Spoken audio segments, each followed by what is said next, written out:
Coronation Street, P694/385, Part 1, Take 1, edited.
What part are you playing then? Look, the chap who's lent me this can buy and sell you and your boyfriend. Oh, aye. And who is this shy millionaire? Or did he ask you to keep his name out of it? Speaker's secretary, if you must know, from Rotary Club.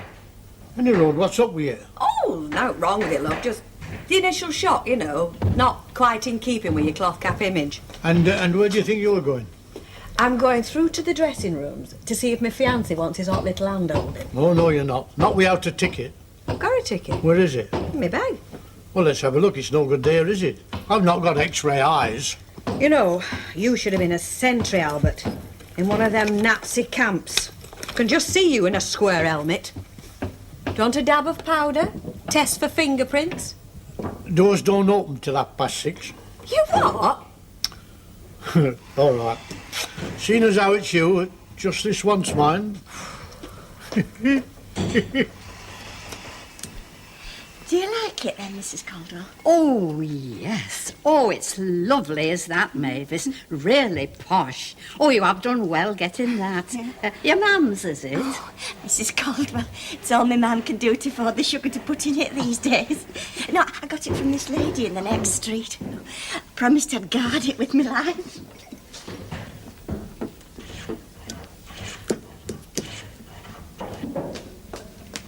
Now, Mrs. Colwell, how are you coping? Oh, I'm doing my best. Come on, then. I'll give you a hand. You'll be here all night. Rita, you haven't by any chance brought Len with you, have you? Hasn't he turned up yet? Oh, dear, I do wish people wouldn't leave things to the last possible minute. Oh, it's not the last possible minute yet, love. There's still another 4 hours till closing.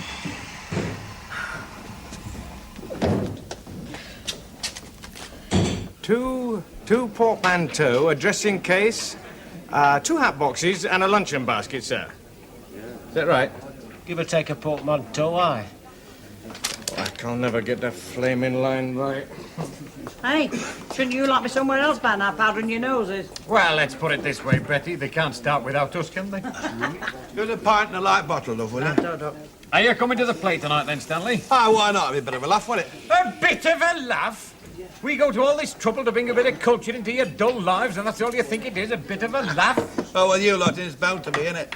You know, sometimes when I listen to you, Stanley, I wonder. I really wonder. What about? Whether the last 2,000 years of Western civilization have been worthwhile. Yeah. Well?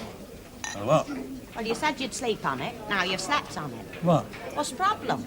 Oh, well, I thought about it when I was cleaning my windows, you know. Oh, yeah. I mean, you need a rest, That's what the doctor said. and we can't afford to send you away. That's right. So the best thing is a change. What change? I'll phone your Archie, let you go down there for a couple of weeks, eh? Our Archie? Yeah. He's more worth than you are. Born to be a lord, that one. Only the day he came up, they weren't having any. Is that the best you can do, a few weeks without Archie? What else can we do, the way we're fixed? Oh, Stan, you're always asking me. Why's it always got to be me what comes up with summit? I want you to come up with summit, and quick. Because I'll tell you this for nothing. If you don't, and I don't get a rest soon, I'm not going to be here to ask. I hope you realise Emily Bishop's going spare looking for you at the centre. I have been known to have that effect on women. I put it down to my curly red hair, you know. Come on, get your skates on. It's nearly 7 o'clock. I'm coming. I'll see you over there, eh? Aye, all right. I can leave it with you to bring the wherewithal, eh? Don't worry about it. Can you spare a minute? Hey, can you? 'Cause like as late as it is. I won't keep it long. It's about our Hilda while she's in there, you know. What's the trouble? Well, you know that money? What money? Money we had for the Spanish do. Oh, yes. Well, I mean, you're the treasurer, aren't you? It's in the bank in your name, isn't it? That's right, yeah. And we said we'd leave it there, sort of add it up until we found a good cause. Stanley, get to the point, come on. Well, I found you one. A good cause. What? Our Hilda. You what? No, listen. Look, she's been under the doctor. He says she's got to have a break, go away abroad or something, otherwise he won't accept responsibility, you know. Stanley, do I look like Father Christmas or something? Oh, don't want you to give it me. I'll pay you back. When? £1 a week. Look, Stanley, I can't go doling out loans, you know. I mean, it's not mine to lend. What good's that money doing there when it's supposed to be able to help folks in trouble? That money is there, Stanley, because at one time, if you remember, we had a very good idea about buying a villa in Spain. Now, that was torpedoed by your Hilda because she wanted a place a bit nearer Blackpool. Yeah. Now, if your Hilda needs a bit of a rest, all you got to do is draw out 10 quid of your own and take her to Blackpool.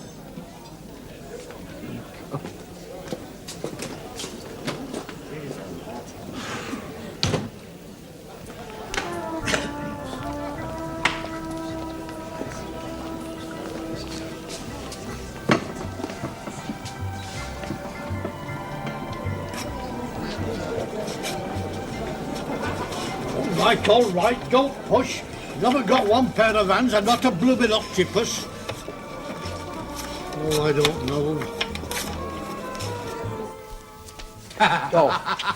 Flipping Nora, wouldn't you know it? Buttons come off me trousers. Well, I'm next door, see one of the girls will pin it up for you. Excuse me, can I come in, please? Are you decent? Well, of course I'm decent. Well, go away and send somebody who's not. I'm sorry. Don't be so daft. God's honour, we promised not to take advantage of Look, you. would either of you have such a thing as a pin you could lend me, please? What sort of a pin? Well, any sort, as long as it'll hold me pants up. Buttons come off. Oh, couldn't you just eat him, though, Bet? Standing there with his little face all red, holding his pants up. Look, stop mucking about. I've not got all night, you know. Will this do you? Oh, thanks very much. Good evening, ladies. Oh, Mrs. Walker, all fit for the fray, are we? Not as fit as I would have been if somebody hadn't left a freshly painted chair lying about the auditorium. Yes, well, I'll... thanks, Deirdre. Sorry, love. You didn't manage to get the paint out then, Mrs. Walker? No, dear. The dry cleaners will. In about a week. Oh, dear. What a pity. And after you went to such a lot of trouble.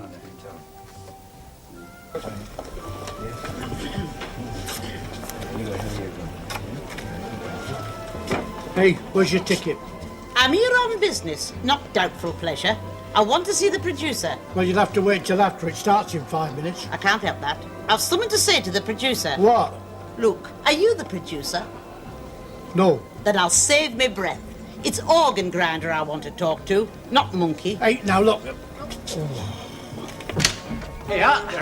Great. All right, no rush. There's plenty for everybody. Hey, somebody got an opener? Have you got an opener? Yeah, I've got one here. I bet you're a Boy Scout, you weren't you? No, but I saw a lot of active service amongst the Girl Guides down our road. I'll make that cut. Come on, get it down your players on your performance.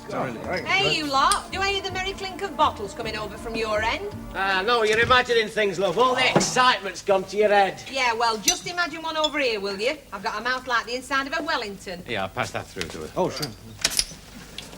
I trust none of you are proposing to consume those bottles of beer before going on stage. Well, that was the general idea, love. Your general idea, I suppose, Councillor? Yes, among others, yeah. In that case, perhaps I could leave you to supervise the removal of that crate. Oh, come off it, Emily. A couple of bottles ain't going to harm anybody. A couple of bottles which could well lead to a further couple of bottles. Oh, come on. When all's said and done, it's only an amateur production. Only an amateur production? Is that really what we've all been working for and striving for all these weeks? Something that's going to be dismissed as only an amateur production? Well, let me tell you something, all of you. We're privileged, yes, privileged to be involved in the presentation of one of the great masterpieces of the English language to the public. People are paying to watch us do it.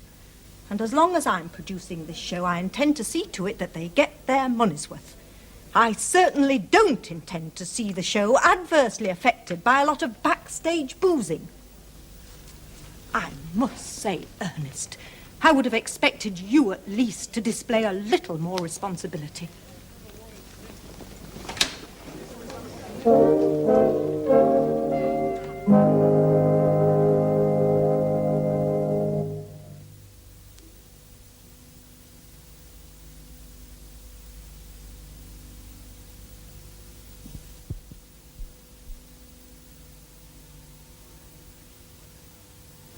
Coronation Street, P694/385, Part 2, Take 1.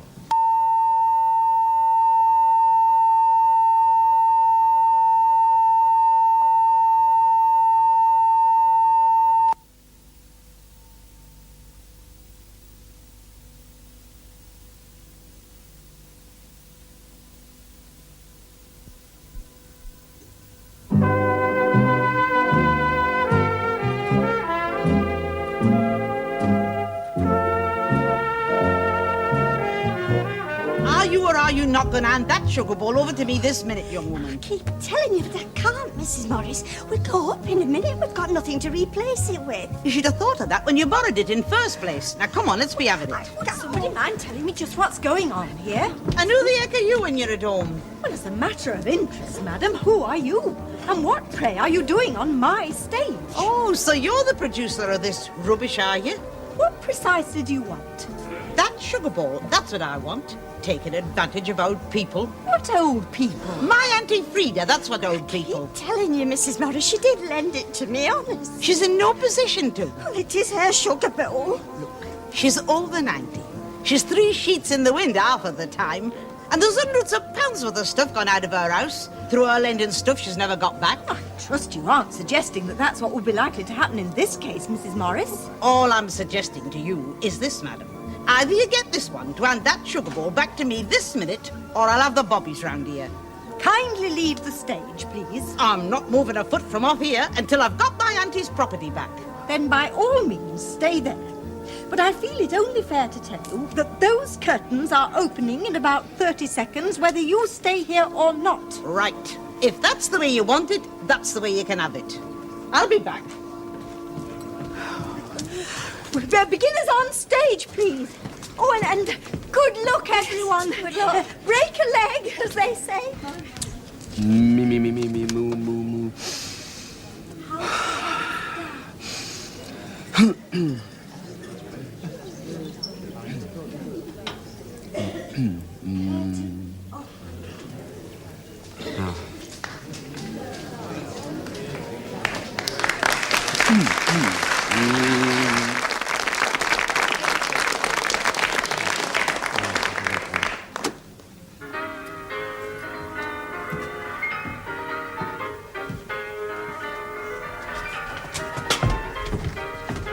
Did you hear what I was...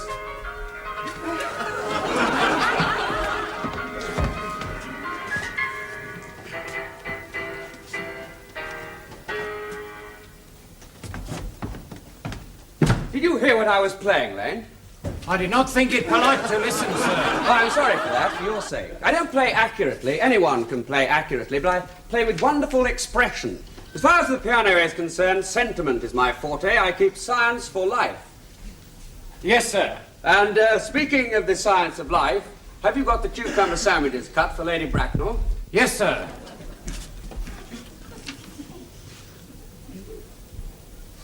Oh, by the way, Lane, I see from your book that on Thursday night, when Lord Shoreham and Mr. Worthing were dining with me, 8 bottles of champagne are entered as having been consumed. Yes, sir. 8 bottles and a pint.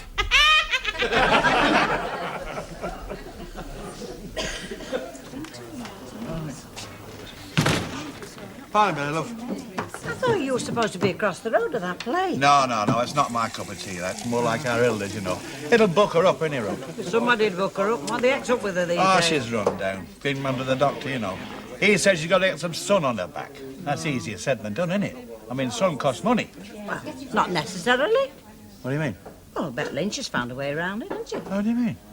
Well, she's got herself a job at a holiday camp for the summer, working as a waitress. Well, it's a bit hard graft, isn't it? Well, you earn your money, I suppose, but think of the amenities you have to go out when you're off duty. How did she yoke that job, then? Well, she saw an advert in the paper. Get away. Are your parents living? I have lost both my parents. Oh. To lose one parent could be regarded as a misfortune. To lose two looks like carelessness. Who was your father? He was evidently a man of some wealth. Was he born into what the radical papers call the purple of commerce? I'm afraid Or did he rise from the ranks of the aristocracy? I'm afraid I really don't know. The fact of the matter is, Lady Bracknell, that I said I had lost my parents. It might be somewhat nearer the truth to say that my parents seem to have lost me.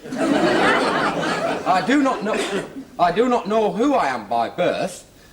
I was found.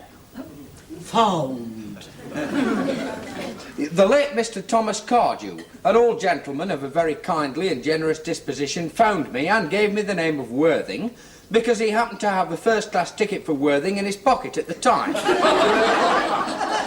Worthing is a place in Sussex. It is a seaside resort. And where did the charitable gentleman with the first-class ticket for this season resort find you? In a handbag. A handbag? Yes, Lady Bracknell, in a handbag.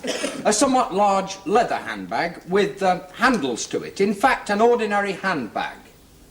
And in what locality did this Mr. James or Thomas Cardew come across this ordinary handbag? In the cloakroom at Victoria Station. The cloakroom at Victoria Station? Yes, the Brighton line.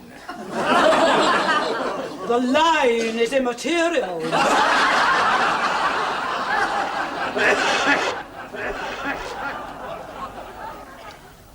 Hello. Police. I want to report a case of robbery.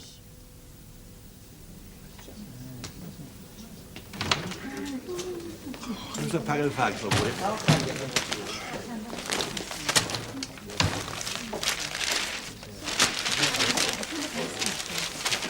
There, look. Yeah.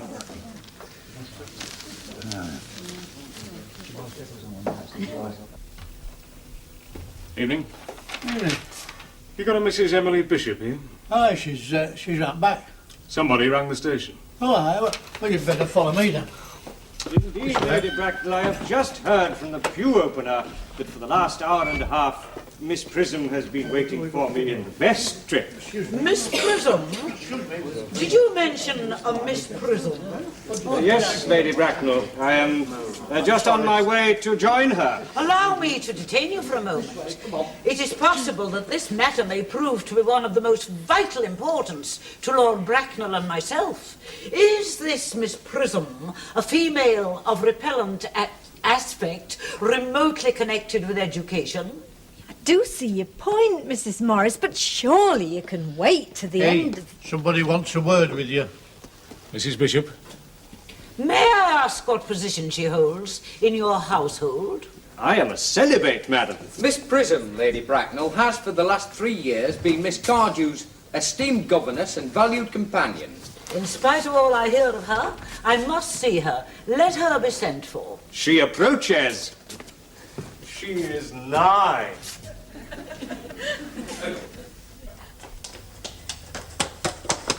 Mrs. Bishop!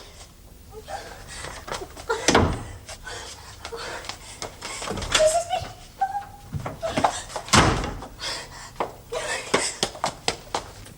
I could have sworn I heard her approaching. I feel quite sure she will be nigh. Any minute now. I've told her. But she thinks I'm going to leave that. Now, ladies, look! Bishop! You're on! Oh, no! Perhaps she has taken the longer route round. The scenic route. Where the wild thyme blows. Hey, what's up? Oh, dear. Very scenic. A wild time. This time of the year. I'm sorry. I was told you expected me in the vestry.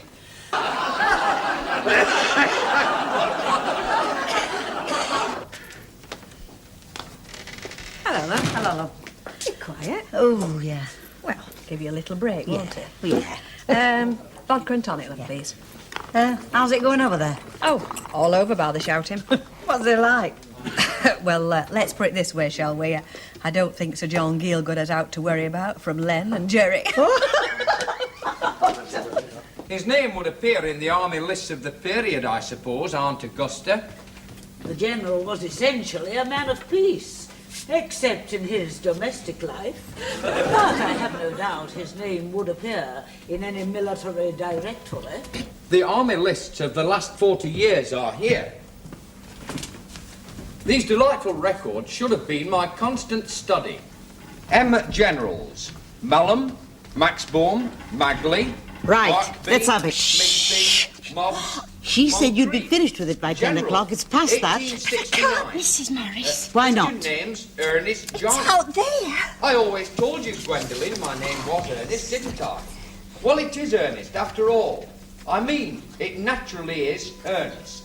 Ernest, my own Ernest. I knew from the first that you could have no other name. Gwendolen, it is a terrible thing for a man to suddenly discover that all his life he has been speaking nothing but the truth. Can you forgive me? Of course I can, for I feel sure that you will change. My own one. Letitia. Frederick, at last. Cecily, at last. Gwendolen, at last. My nephew, you appear to be displaying signs of triviality. On the contrary, Aunt Augusta, I have realised for the first time in my life the vital importance of being earnest.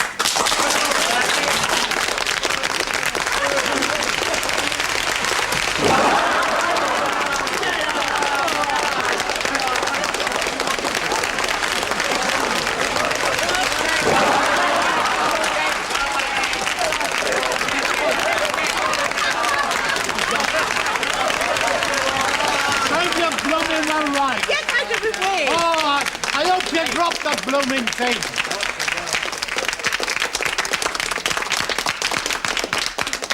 Thank you very much indeed, ladies and gentlemen. I'd like to now, with your indulgence, I'd like to introduce you to the producer of our play tonight, Mrs. Emily Bishop. Thank you. I don't really intend to make a speech, you'll be relieved to hear. At the same time, it wouldn't be seemly for me to take credit for work that is not in fact my own. Councillor Fairclough has introduced me to you as the producer of our play tonight. My role, in fact, was rather that of midwife, called in at the 11th hour, as it were, to superintend final delivery. But, I'd now like to introduce you all to the man who's really responsible for all this, the man whose hard weeks of unstinting slog have made tonight's little entertainment possible. Ernest Bishop, my husband, my own dear, important Ernest.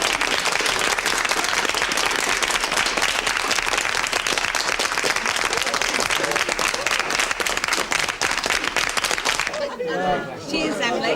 Cheers.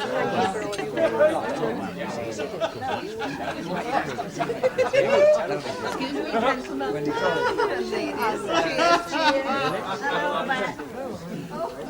Congratulations, Mrs. Walker. You were great. Well, thank you very much, dear. One does one's modest best on these occasions. Have you ever thought of taking it up professionally? You know, when you were younger? There was a time. But you know what the immortal bard says about a tide in the affairs of men? I'm afraid I'm one of those people who miss